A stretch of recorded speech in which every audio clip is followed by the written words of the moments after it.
Valeria Montenegro died, and on the other side, Jesus revealed something shocking about Black people.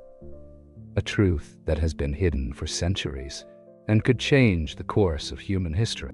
What exactly did she see? Why has this truth been suppressed? And what dark force has tried to conceal it? Stay until the end, because what you will discover will make you question everything. My name is Valeria Montenegro, and what I'm about to tell you is something I didn't even believe at first. But it happened. I died, crossed over to the other side, and what I saw changed my life forever. I met Jesus, and he revealed a truth that has been hidden for centuries. It wasn't just a vision. It wasn't a dream or a hallucination. It was a revelation so powerful that I now feel it is my mission to share it. But before I get to that, let me tell you how it happened, because my death was not a common accident. It wasn't a heart attack or a car crash. It was something nobody could have predicted. That night, I shouldn't have been there. Everything that happened was due to a decision I should never have made. I had spent months obsessed with the paranormal, researching near-death experiences, reaching out to people who claimed to have seen the other side. I wasn't a skeptic, but I wasn't a blind believer either. I wanted proof. Something inside me told me there was something beyond this world, something I needed to discover. And it was that search that led me to that place, to a house that many said was an old, abandoned orphanage. I had heard rumors that people who entered there didn't come out the same, that voices could be heard in the dark, and that some claimed to have felt presences that didn't belong to this world. But I wasn't afraid. At least that's what I thought. So I went in with a flashlight, a recorder, and a camera rolling. I entered that place with a group of friends who shared my fascination with the unknown.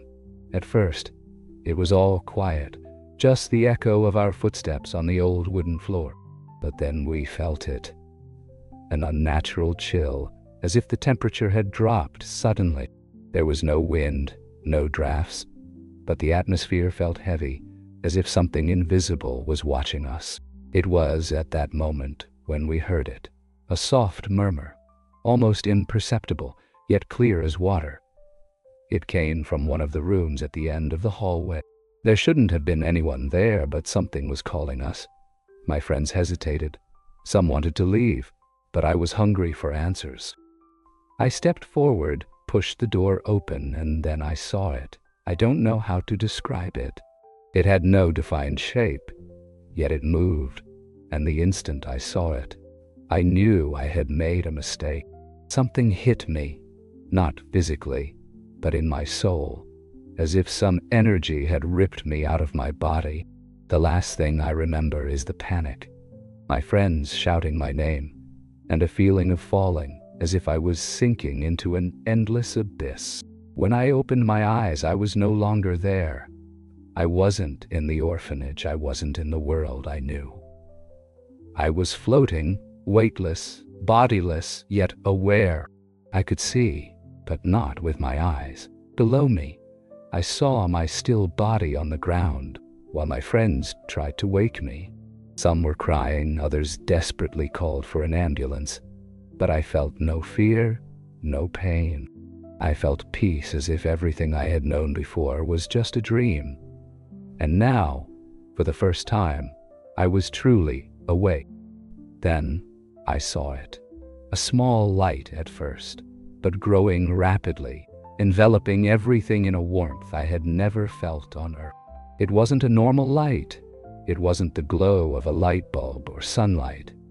It was alive, vibrant, as if it had its own consciousness. And at that moment, I knew I had to follow it. I glided. I did. The earthly world faded away. My friends' voices hushed. The cold of the orphanage vanished, and the only thing left was the light and a love so deep it made me cry without even having a body. I felt no fear, no doubts. For the first time in my life, I understood what it meant to be truly at peace. But just as I was about to cross completely, a voice, resonated within me. It wasn't a sound like those on earth. It was more than that. It was as if it spoke directly to my soul. "It's not your time yet." It was him, a presence so powerful that everything else faded away. I didn't need to ask who he was. It was Jesus, and in his gaze, I understood he was about to show me something that would change everything. Jesus was there. There was no doubt. His presence filled everything. It wasn't just his image. It was his essence, his energy. It was as if love itself had taken form before me. But at the same time, I felt something more. A profound sense of revelation, as if what he was about to show me was far greater than I could ever imagine. He didn't speak to me with words as we know them. His voice didn't come from outside, but resonated within me, like a thought that wasn't mine, but felt absolutely certain. And then he showed me. There was no warning, no transition. One moment I was there, facing him, and the next I was witnessing something I would have never expected. Before me appeared a landscape that seemed to float in the void. It wasn't Earth, but it was also not the sky I had always imagined. There was an energy in everything, as if the space itself were alive. Then the images began to take shape. I saw ancient cities, villages I had never seen before, yet felt I knew, and among them people, men and women with dark skin, possessing a dignity and strength that took my breath away. I saw how they built, how they taught, how they connected with something much greater than themselves. Jesus spoke again, and this time his words were etched in my soul. The world has lied about them. I saw how those same people who once were filled with wisdom and spirituality were torn from their homes, separated from their truth. I saw ships, whips, and desperation. But beyond the physical pain, I saw something even darker. A manipulation, a distortion that went much deeper than slavery. It was a deliberate attempt to erase their connection with the divine. Jesus showed me how, since ancient times, there have been forces that feared the truth those people carried within. They not only wanted to subjugate their bodies, but to break their spirit, to make them forget who they truly were. They not only shackled them physically, but spiritually. Because if they ever awakened, if they ever remembered their true purpose, the world would change forever. My heart was pounding, but it wasn't fear I felt. It was something deeper, a profound understanding of what all of this meant. I had always heard about the history of slavery, about injustice, about racism, but what Jesus was showing me went beyond what any history book could tell. It wasn't just a human problem. It was a spiritual war. Then the images changed again. I saw more recent times.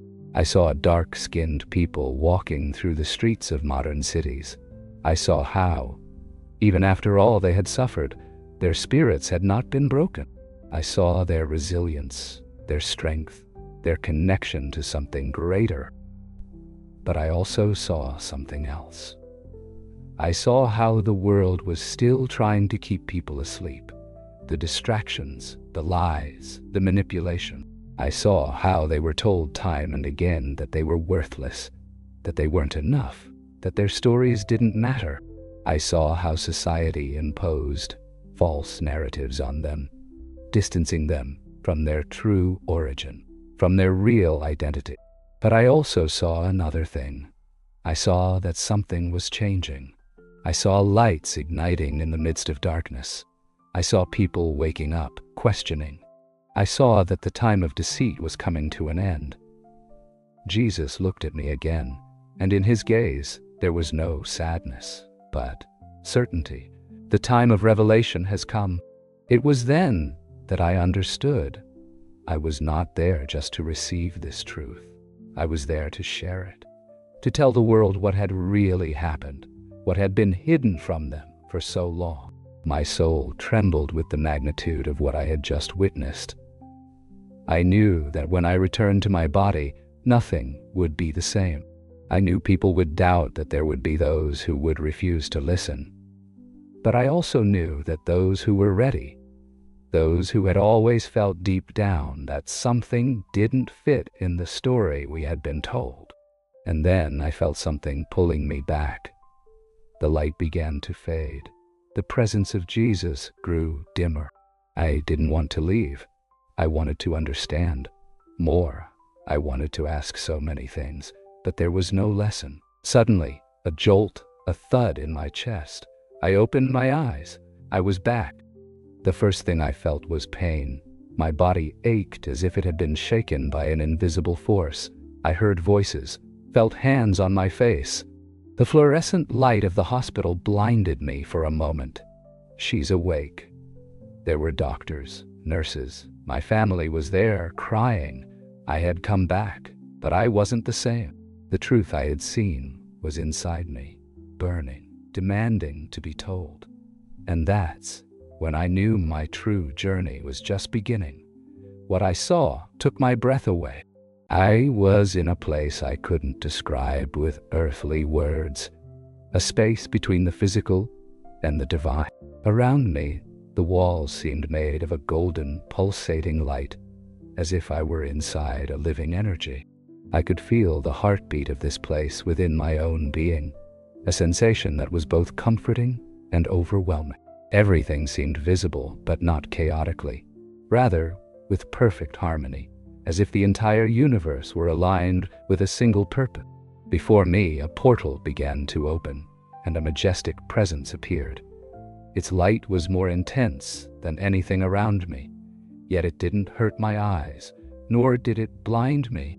It was a light that enveloped, filling every corner of my soul with pure, indescribable love. His gaze penetrated deep within me, as if he could see every memory, every emotion, every thought that had ever crossed my mind. I felt no fear, but instead a profound respect and wonder. His presence was power, yet also tenderness. And when he spoke, his voice resonated throughout my being like an echo in my soul. "You are not here by chance." Those words sent a shiver through my being. Everything I had lived up to that point, every suffering, every unanswered question, every doubt about my purpose, had all led me to this moment. Jesus extended his hand, and with a single gesture, everything around me changed. Suddenly, I was no longer in that place of light, but floating in a space where time didn't exist. Images began to form in front of me. First, I saw a vast territory covered in lush vegetation, crystal clear rivers and towering mountains. I felt like I was witnessing the past, an ancient time when humanity was still connected to its divine essence. I saw a strong people, full of wisdom, guided by a deep connection to the Creator. Their skin was dark like fertile earth, and in their eyes reflected a spark of ancestral knowledge. There was no fear, no oppression, only harmony and spiritual power. But then the vision shifted suddenly. Where there had been light now, there was darkness. I saw ships crossing the ocean, carrying chains, carrying bodies, carrying souls. I witnessed suffering tears and despair, men, women, and children being torn from their land, their history being erased, their identity transformed into a deception. I saw dark forces operating behind all of this, manipulating events, ensuring that the truth remained buried. The pain was unbearable. I wanted to look away, but I couldn't. I felt every tear, every lash, every cry of those who had been uprooted from their purpose. But more than the physical pain, what hurt the most was the disconnection, the loss of their essence, the deception that made them forget who they truly were. Jesus spoke again, his voice filled with compassion yet also with firmness. "The world has lied to you." I felt my heart race. I knew it. There was always something that didn't add up, something the world had tried to hide. They are not what they have been told they are. They are not weak. They are not forgotten. They are the chosen ones. My mind was trying to process what I was seeing and hearing. Jesus was showing me a truth that had been hidden for generations. Everything that had been said about them was a lie designed to keep them asleep, to prevent them from discovering their true power. In the vision, I saw how Black people were forced to forget their true history, their spiritual connection, their divine purpose. I saw how the structures of the world were designed to keep them oppressed, but not just physically, but spiritually. They had been denied access to their own power, to their own heritage. Jesus looked at me with infinite love and said something that resonated deep within my soul. They are the key to awakening the truth in the world. My body trembled. How could this be possible? How could there be a deception of such magnitude? The vision continued. I saw shadows moving among governments, among the elites, among the systems that control the world.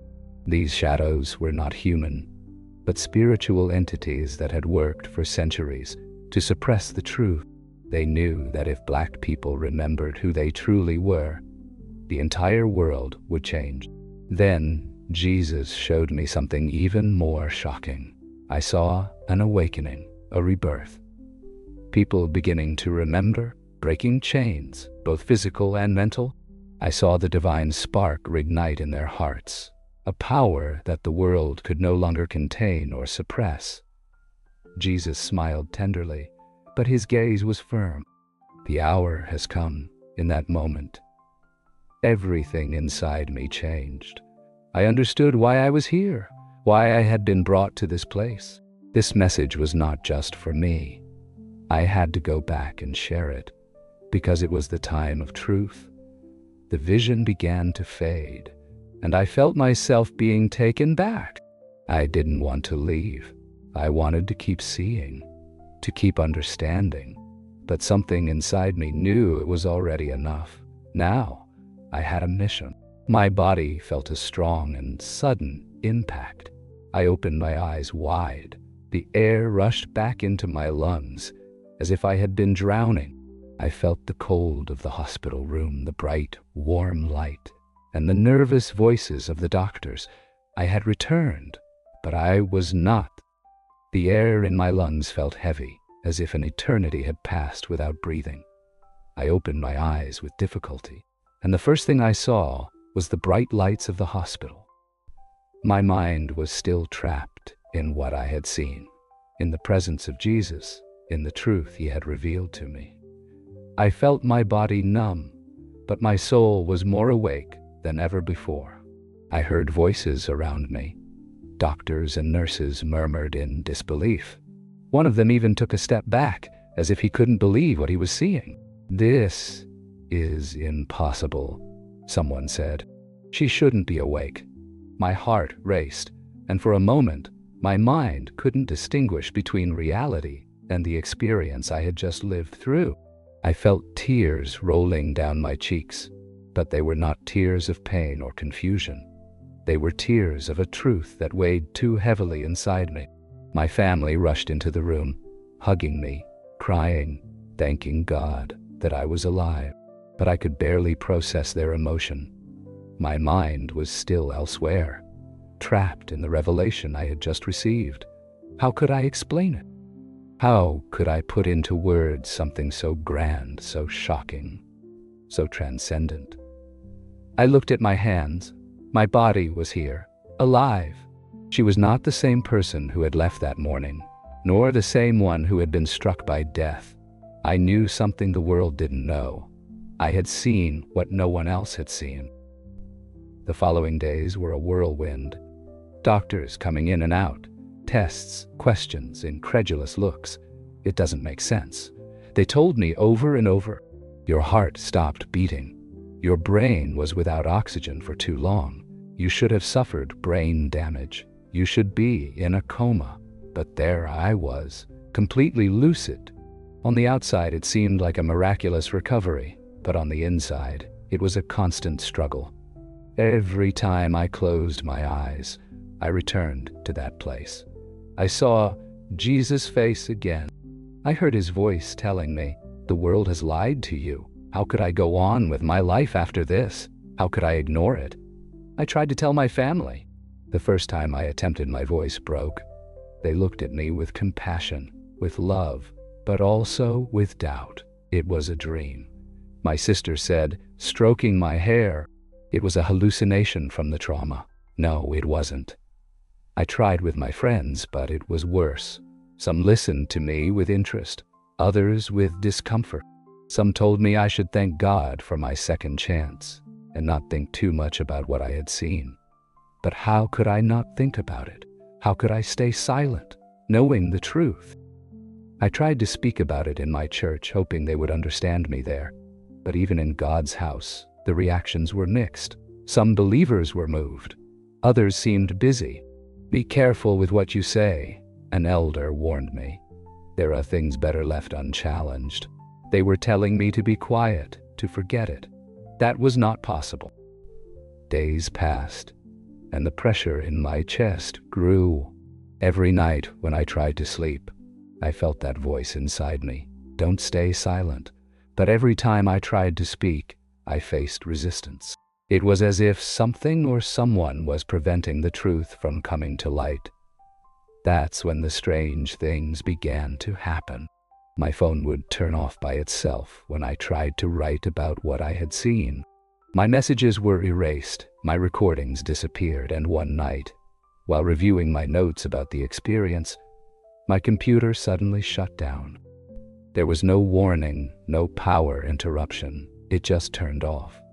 And when I turned it on again, everything I had written had disappeared. Fear started to take hold of me. What was happening? One night while praying in my room, I sensed a presence. At first, I thought it was my imagination, that I was too tired, too tense. But then I saw a shadow move in the corner of my room. My skin crawled. I was not alone. The shadow had no defined shape, but I could feel its energy. It was not human, and it was not there to help me. I couldn't breathe. I couldn't breathe. I couldn't move. And then I understood. I had awakened something that didn't want this truth to come to light. I struggled to open my mouth, to speak, to do something, and with every ounce of air in my lungs, I managed to say, "Just one thing. In the name of Jesus, go away." And in an instant, the shadow disappeared. I felt a weight lift from my chest, but I also knew something else. This was not just an attack. It was a warning. What I had seen, what Jesus had shown me, was not something the world was ready to hear. But I knew I could not stop because the truth was awakening. The air felt heavy, as if an invisible shadow was still present in the room.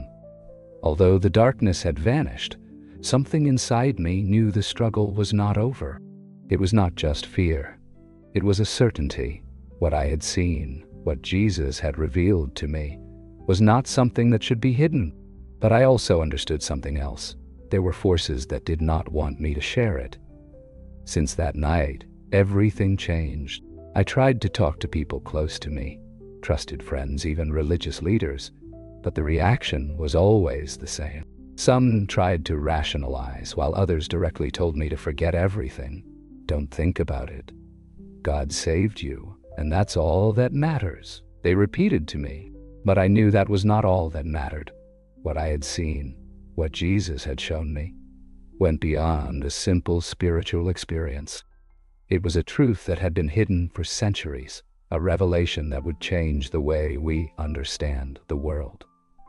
It was the discovery of a deception. Not only had I been shown what comes after death, I had been shown what had been done to a people on this earth, how their history had been distorted, their power suppressed, and their purpose hidden. I saw clearly how their legacy had been snatched away, how their connection to the divine had been fractured. It wasn't just a human act. There was something more behind it all. Spiritual forces operating in the shadows, manipulating history, keeping people in ignorance, ensuring they would never remember their true purpose. Jesus made it clear to me, if they remember who they are, the world will change. It was then that I understood this was not just about history or race, but a spiritual matter. It was a war that had been going on for centuries, a war where the truth had been deliberately buried. Having witnessed that truth, I now had a responsibility. But how was I going to tell the world if no one wanted to listen? I tried to share it online. I created an anonymous blog and wrote my testimony with every detail. The next day, the account had been suspended without explanation. I recorded a video recounting my experience, but when I tried to upload it, it disappeared from my device. People started to distance themselves from me. Some said I was obsessed. Others accused me of imagining things. But I knew the truth, and every time I tried to silence myself, something inside me stirred, as if a higher force was pushing me to speak. Jesus had shown me this for a reason. If I remained silent, how many people would continue living in the lie? That night, I made a decision. I stopped trying to convince those who didn't want to listen and began to speak without fear. I sent emails, shared messages on forums, talked to strangers. I knew I was taking a risk, but I could no longer stop myself. And then something unexpected happened. Messages started coming in, not of hate or mockery, but messages from people saying they felt the same way. People who had also had visions, people who, without having experienced the same, felt that my words resonated in their souls. Something was awakening. But with each person who opened up to the truth, the resistance grew. I received threats, emails with anonymous warnings, calls where no one spoke. But I could hear heavy breathing on the other end of the line. One night, while checking my email, I saw a message that froze my blood. Stop. This is bigger than you think. It had no sender, no signature, but I knew in that instant that it didn't come from just anyone. This was beyond the physical. It was spiritual. I stayed silent for a few days. Fear took hold of me again, but every time I tried to ignore it, every time I tried to act as if nothing had happened, I remembered Jesus' gaze. I remembered his words. They have to remember. And I knew I couldn't stay quiet, because if the truth was going to come to light, someone had to start speaking. The fear was real. It wasn't paranoia or a feeling of danger. Something or someone wanted to silence me. But the scariest part was that it wasn't just about people. There was something more, something operating from the shadows, something that didn't want the world to know the truth. The signs became clearer. The lights in my house flickered for no reason. Electronic devices malfunctioned inexplicably, and every time I tried to write about my experience, my computer would suddenly shut down.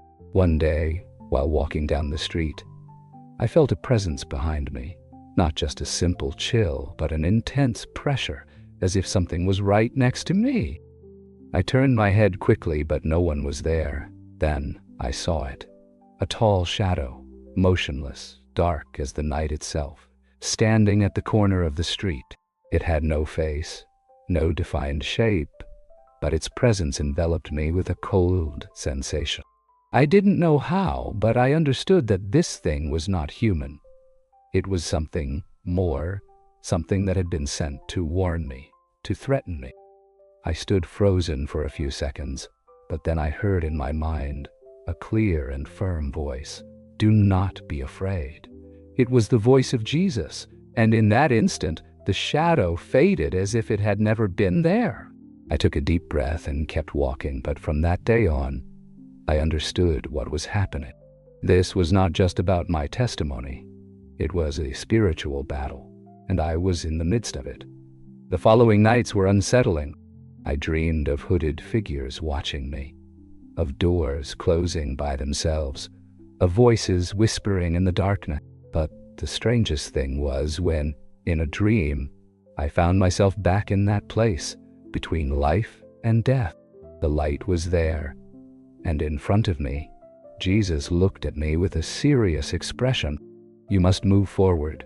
I wanted to ask him so many things. Why me?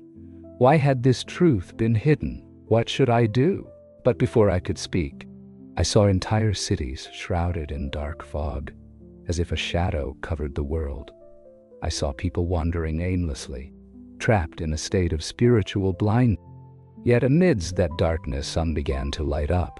They were small at first, but then they grew, connected, forming a glow that pushed the darkness back. The truth is awakening. When I woke up, I knew what I had to do. Fear didn't matter. Threats didn't matter. The truth had to come to light. That same morning, I published a testimony on social media, not hiding anything, not dressing it up with metaphors. I said it just as I had seen it. Within hours, the post exploded. Thousands of people began to comment, share, and react. Some called me crazy. Others told me to delete it before they saw it. But the most shocking were the private messages. People from different parts of the world telling me that they too had felt something, that they had dreams, visions, that they knew something big was happening. For the first time, I felt I was not alone. However, what came next was terrifying. The strange calls increased. My social media account was suspended for no reason. My email stopped working. And the worst of all, one night, while checking my phone, I received a message from an unknown number. "Stop talking." It was a warning, and I knew this time it wasn't just an internet troll. The pressure was immense, but inside me, something told me to keep going, that the resistance only confirmed I was on the right path. Jesus had shown me the truth, and now it was up to me to share it with the world. However, what came next was something I could never have imagined. I didn't know how far this would escalate, but what happened next confirmed my worst fears. The truth was awakening, and with it, a violent reaction from forces that didn't want the world to know it. The threats were no longer just digital. One night, while I was heading home, I noticed a black car parked in front of my building. It had no visible plates and its windows were tinted. At first, I thought it was just a coincidence, but when I reached the door of my apartment, I felt that something was off. There was a note stuck to the door that read, "This is not a game. Stop talking." My heart raced. I looked around, expecting to see someone hiding in the shadows, but the hallway was empty. I quickly went inside, locked the door, and checked every corner of my apartment. Everything was in place, but the feeling that someone had been there before me sent chills down my spine. I tried to ignore it, to focus on my purpose, but paranoia began to take hold of me. Every time I went outside, I felt like I was being watched. Every time I checked my phone, I noticed attempted logins to my accounts. It was clear. Someone wanted to silence me. But if there was one thing I learned from my experience with Jesus, it was that the truth always finds a way to come to light. No matter how many obstacles they placed in my path, the message that was revealed to me couldn't just remain within me. That night, I knelt and prayed like never before. I didn't ask for protection, nor did I ask for the threats to stop. I only asked for the strength to move forward. If this is the purpose you have set for my life, guide me. When I finished, a weight that had been pressing down on my chest lifted. I felt no fear, just determination. I knew that what I was doing came with a price, but I also knew that if I stayed silent, everything I had seen and learned. The next day, I decided to share a video where I detailed my experience further. It wasn't a sophisticated production. It was just me speaking from the heart. But what happened next was something I never imagined. The video went viral within hours. Thousands of people began to share it. The comments poured in. Some were messages of support, with people saying they had always felt something was off in the story we had been told. Others were from those claiming to have had similar experiences. And of course, There were those trying to discredit me, calling me a liar and saying it was all made up. But the message had already been planted, and what was most impressive was seeing how not just individuals, but entire communities began to awaken. There were people who, after hearing my testimony, started to investigate on their own, to question what they had always been taught. It was as if a spark had ignited, one that no one could extinguish. However, with the virality came the opposite reaction. The threats intensified. My accounts were closed without explanation. My email was blocked. At one point, I wondered if it was really worth continuing. But every time doubt tried to creep into my mind, I remembered the look in Jesus' eyes, the way he showed me the truth, the way he asked me not to be silent. This was not just my testimony. It was a message for the world. So I made a decision. If they wanted to silence me in one space, I would speak in another. If they closed my accounts, I would find another way, because there was something I understood after all this. The truth always finds a way to be heard. But what came next, what I experienced in the following days, was the ultimate proof that this battle was not just against people. It was against something much bigger, darker, and older than I ever imagined. I thought I had faced enough, that the threats and attempts to silence me were the worst that could happen. But I was wrong. What happened next made it clear that what I was facing went beyond the human. The night everything changed, I was alone in my apartment.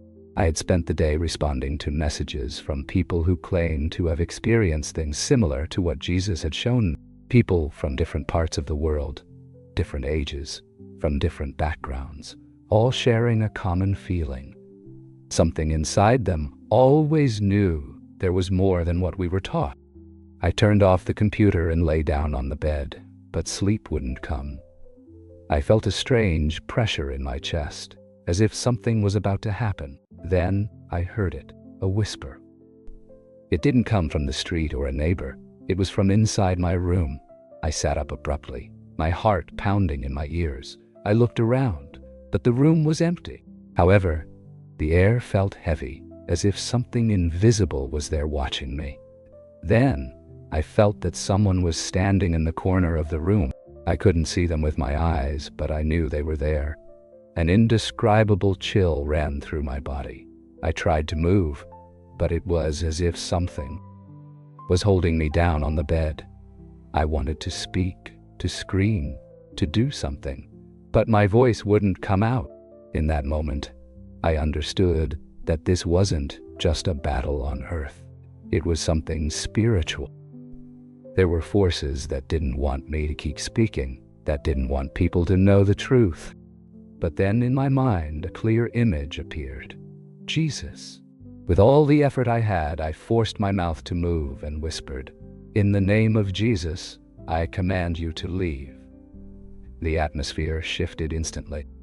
I felt as if a wave of warmth and light enveloped everything. Suddenly, I could move again. The air was no longer heavy. The fear vanished. It was clear I had won this battle. I couldn't continue to ignore it. The truth I had seen wasn't just information. It was something that could change lives. Something that could free people from centuries of deception and manipulation. Humanity has been deceived for generations. And now the veil was lifting. From that day on, everything changed. I knew that if Jesus had shown me this, they had to share it. I continued to tell my story, finding new ways to get the message to those who were ready to hear it. I can't tell you what will happen in the future. I don't know what else they will try to do to conceal the truth. But I do know one thing. This can no longer be stopped. If you're with me, say, this is not a coincidence. There's something inside you that has brought you here. Maybe you feel that something in this world doesn't fit, that there's something more that has been hidden from us. Don't ignore that feeling. You are not alone. We are not alone. The truth is coming to light. and every person who hears it is another piece in this great awakening. It's now up to you. What will you do with this information? Will you continue living as before, or open your eyes to the reality that has been hidden all this time? If this story made you think, subscribe and turn on the notification bell. Here we reveal stories that challenge what we've always believed. Leave us your comment. Do you think this truth has been intentionally hidden? Give it a like so this message reaches more people. And don't leave without watching the video on your screen. Because if you think this was impactful, what you'll see next will leave you speechless.